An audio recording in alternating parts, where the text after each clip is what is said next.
Now, switching over to the latest in global responses to North Korean provocation, the UN Security Council has spoken with one voice to condemn Pyongyang's latest ballistic missile launches. It's also pressing member states to implement the sanctions on the rogue regime. Our foreign affairs correspondent Kwon Soa gives us the updates. A day after the UN Security Council held an emergency meeting on North Korea's 2 missile tests, it adopted a press statement condemning Pyongyang's continuous violations of its obligations to the international community. The statement, the 7th of its kind this year, and issued by Council President Francois Delattre, said Wednesday's test firings were a grave violation of a ban on all ballistic missile activity in the country.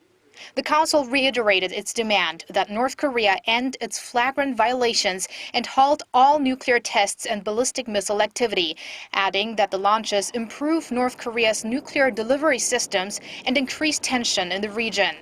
It also urged Pyongyang to comply with 5 UN resolutions imposed since the country's first nuclear test in 2006.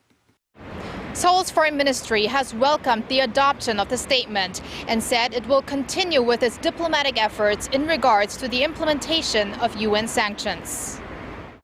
The Unification Ministry urged Pyongyang to immediately stop its provocative acts.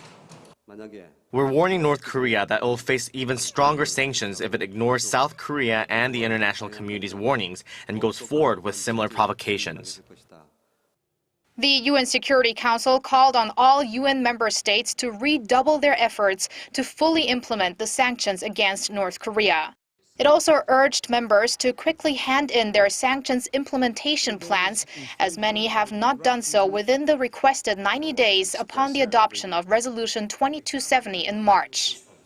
In related news, Seoul's Foreign Minister Yoon Byung-se has asked members of the Nuclear Supplier Group, which wrapped up its 26th meeting in Seoul on Friday, for further efforts to cut off North Korea's access to nuclear material. Kwon Soa, Arirang News.